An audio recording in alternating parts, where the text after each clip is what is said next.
Guys, can you hear me on sound good? All right. I won't get this done first time. All right. Let's see if we can get this done one time without all the takes and everything else. Yeah, you ready? Good. Let's go. I want to talk to you about the 7 spiritual laws of success. Now, there are a lot of different understandings about what success really is, but I kind of want to go through this, and I'm going to need to lay some background for you. I want to take this time very quickly to give you some background and something for you to think about throughout your day. In order for you to be successful, you must be willing to study day and night and day. Now look, there's a foundational principle on this that I want to bring up to you, and it comes in Joshua chapter 1, verse 8. But there's a backstory that you need to know something about that first. This is an ancient spiritual maxim of law. But before I get there, we're going to talk about that backstory. So here it goes. Before the Israelites came into Canaan, the promised land, they approached Moses with an idea. Now, I'm sure God sighed a great deal when this was brought up. Could be wrong. I don't think so. But they always had to test things instead of just believing God for what he said to do. So they approached Moses with this and sent men ahead to spy out the land for us to bring back a report about the route we should take and about the things that we should do. And this is found in Deuteronomy chapter 1, verse 22.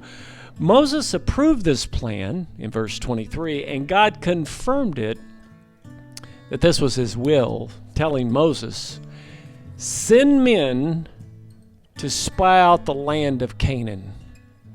Now, here's the reason why this was so important. God had to show them. Now listen, you don't understand the backstory potentially behind this story. And that was God delivered them from Egypt. 400 years of slavery. 400 years of slavery, and God comes in and miraculously delivers them. Yet God still needs for them to see with their natural eyes because they can't see inside their heart, apparently. So they send to spy out the land of Canaan. Now they send in 12 spies into Canaan on a reconnaissance mission in order to make sure that what God told them was actually true. This was the same group of people that when they went out into the wilderness got tired, began to murmur, complain, think that God delivered them just to get them out into the wilderness to kill them. Sounds like a lot of religion that we deal with today with some people.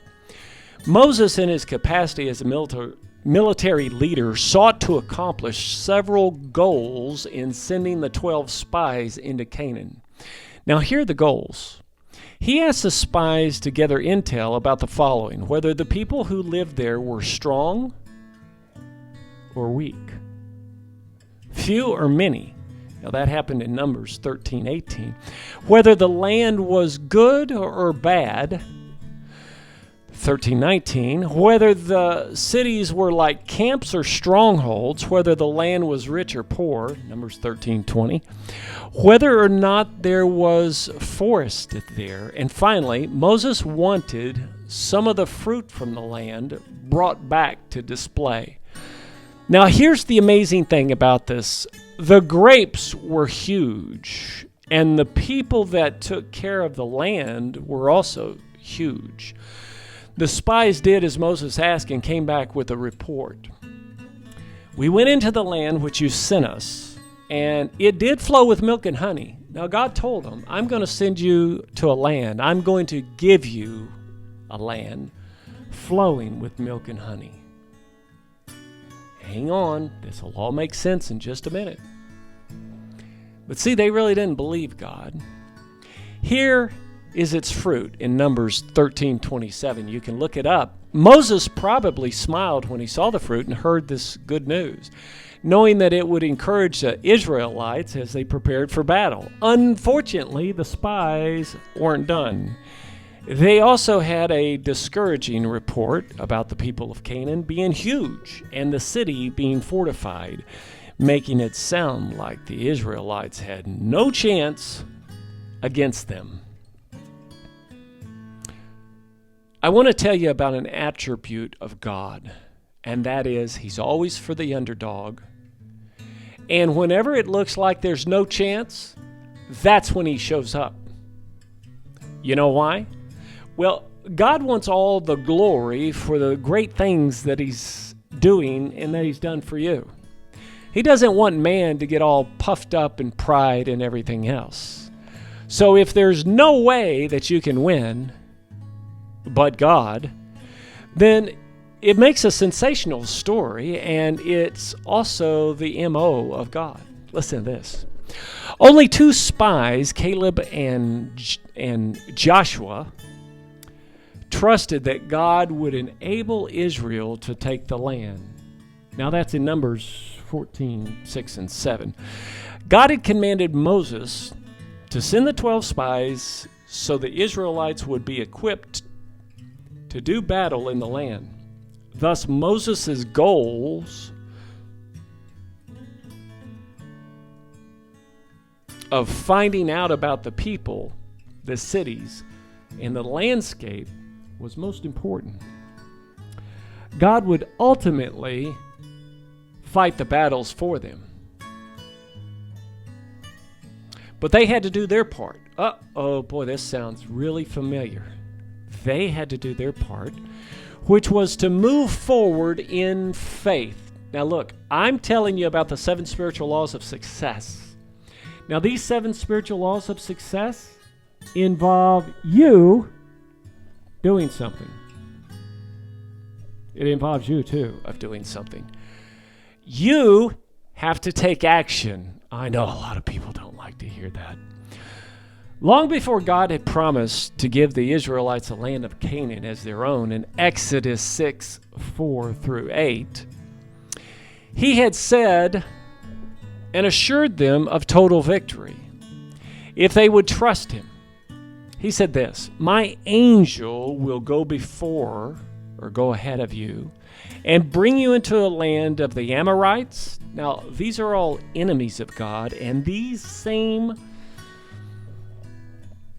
descriptions, I need to look up for you. It'll be a different teaching. But I'm going to do a teaching on the Amorites of what they did, what the Hittites did, the Perizzites,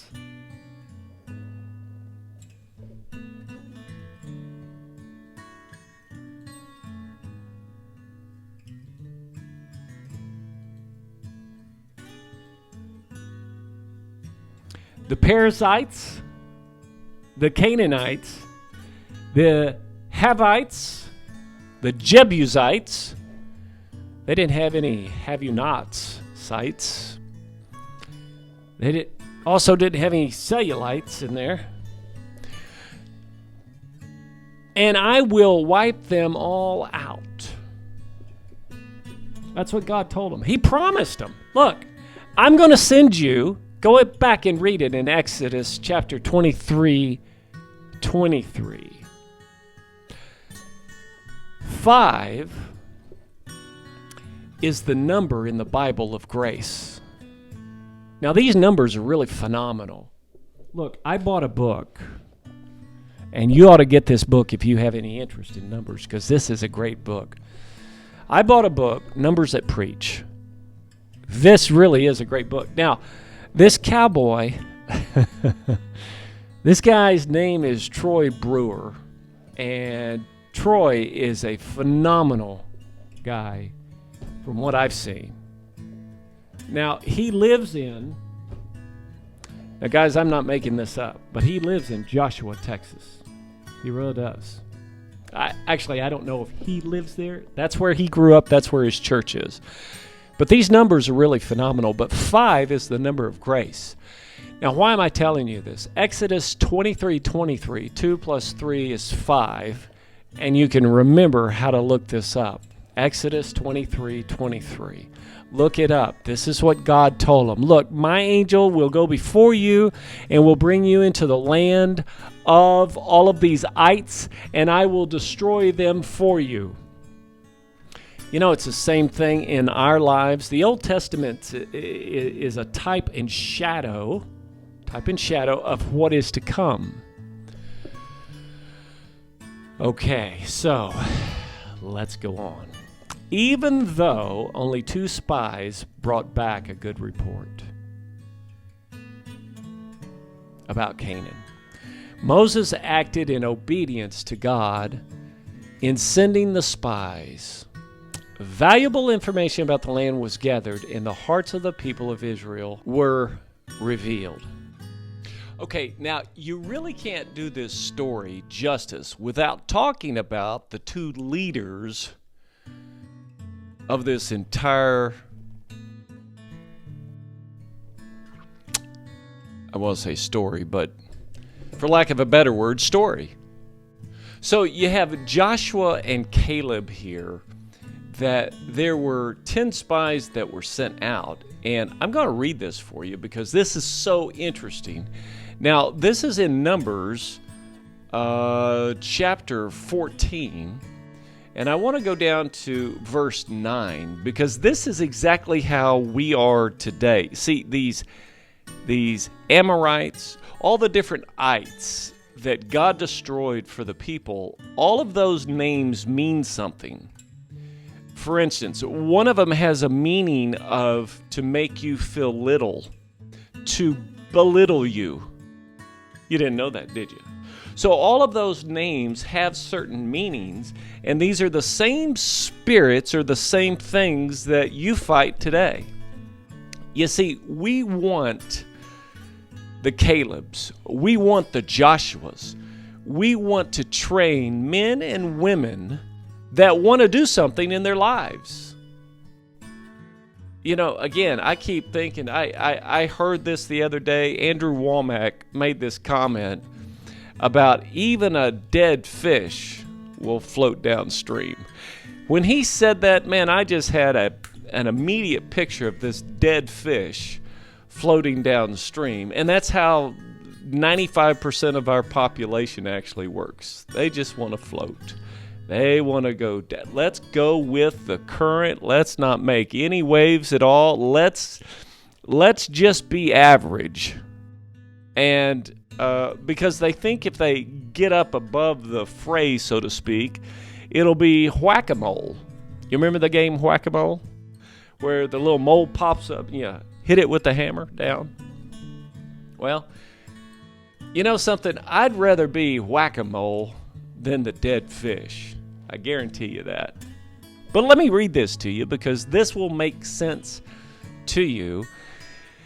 And it says in verse 7, "And they spake unto all the company of the children of Israel, saying, The land which we passed through to search it is an excellent, good land.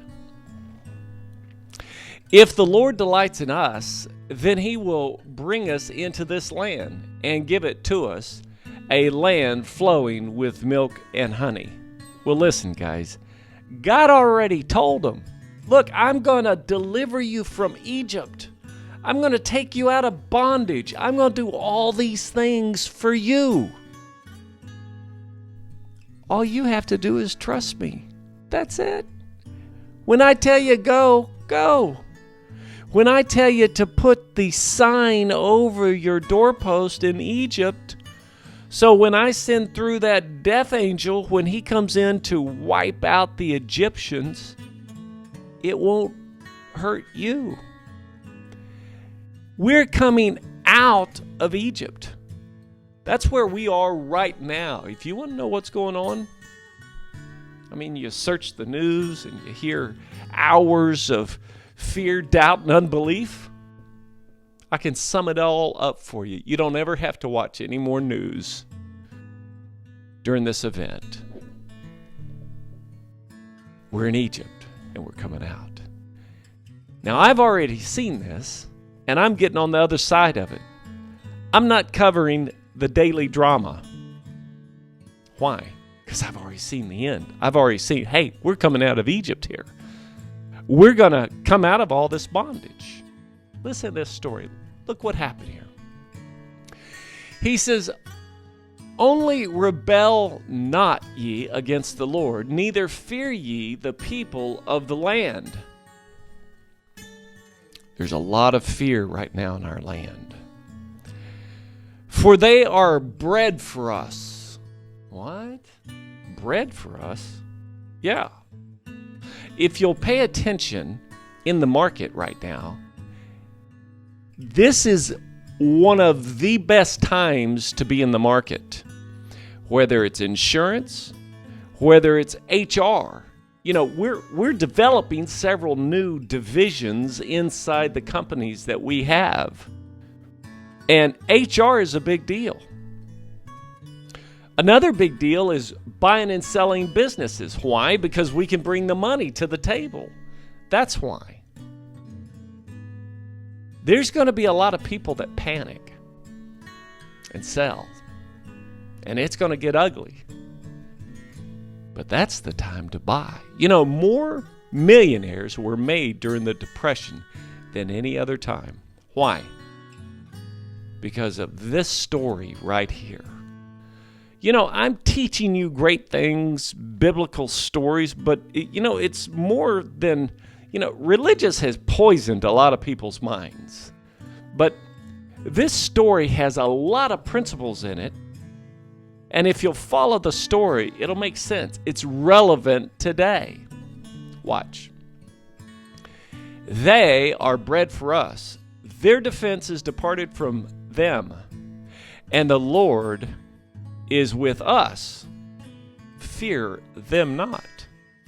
But all the congregation bade stones them with stones. What does that mean? They wanted to stone them.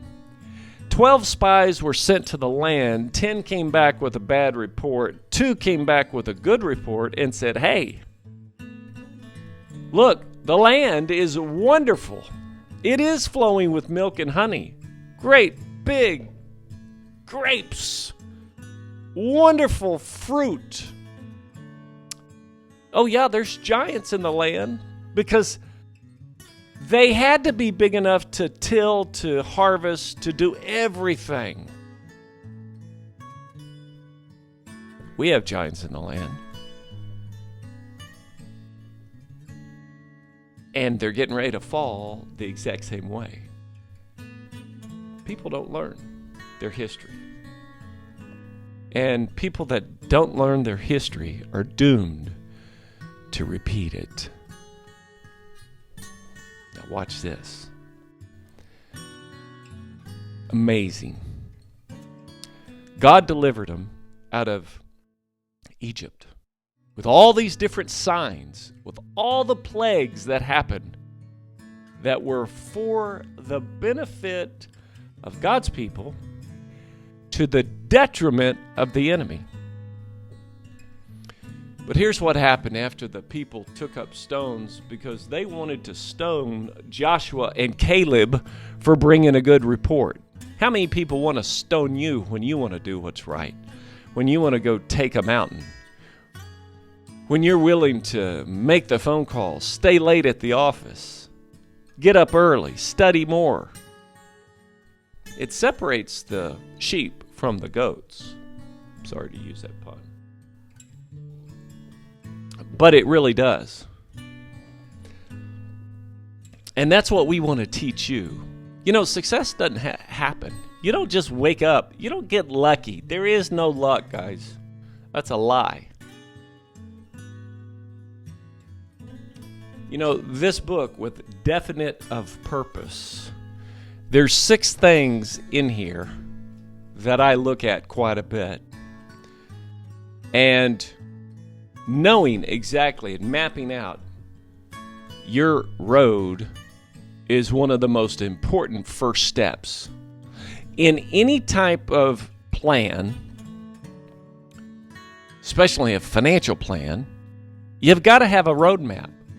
You know, people don't plan to fail. they failed to plan. That's it. I want to help you plan. I want you to be successful in all that you do. Look what happened. The glory of the Lord appeared in the tabernacle of the congregation before all the children of Israel. And the Lord said unto Moses, how long will this people provoke me? You know, after I kind of understand this and see this, I'm thinking, man, God, I'm feeling you. Big G, get after it. Let's do it. Here's what he said. I think this is quite funny. How long will these people provoke me? How long are they going to do this? He showed them all the things. Verse 12, I will smite them with a pestilence. I will disinherit them. And I will make thee a great nation and mightier than they. And Moses said unto the Lord, hold up, Big G. Wait a minute before you come spinning off the handle here. And that's exactly what he was getting ready to do. Then the Egyptians shall hear it. Wait a minute, God. You don't want the Egyptians hearing what happened. For thou broughtest up this people into the mighty from among them, and they will tell it to the inhabitants of this land, for they have heard that thou art the Lord, art among this people, that thou, Lord, art seen face to face, and that thy cloud standeth over them, and that thou goest before them by day time in a pillar of cloud, and in a pillar of fire by night. Now, if thou shalt kill all this people as one man, then the nations which have heard the fame of thee will speak, saying, because the Lord was not able to bring this people into the land which he swore unto them, therefore he hath slain them in the wilderness. And now I beseech thee, let the power of my Lord be great, according as thou hast spoken, saying, the Lord is long-suffering and of great mercy, forgiving iniquities and transgressions, and by no means clearing the guilty, visiting the iniquity of the fathers upon the children unto the third and fourth generation. Pardon, I beseech thee, the iniquity of this people, according unto the greatness of thy mercy. And as thou hast forgiven this people from the Egypt, even until now. And the Lord said, I have pardoned according to thy word. Moses stood before the Lord and reminded him, hey, wait a minute, God. I know you're tired of them. I know that they've provoked you. I understand how that works. As you get into management, you're going to see that with people.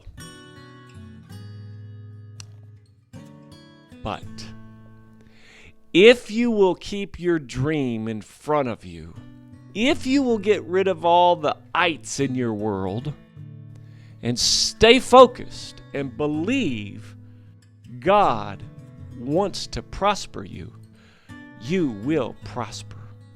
You absolutely will prosper. You know, that's all the time that we have for today, guys. Man, be blessed. I'll see you here tomorrow.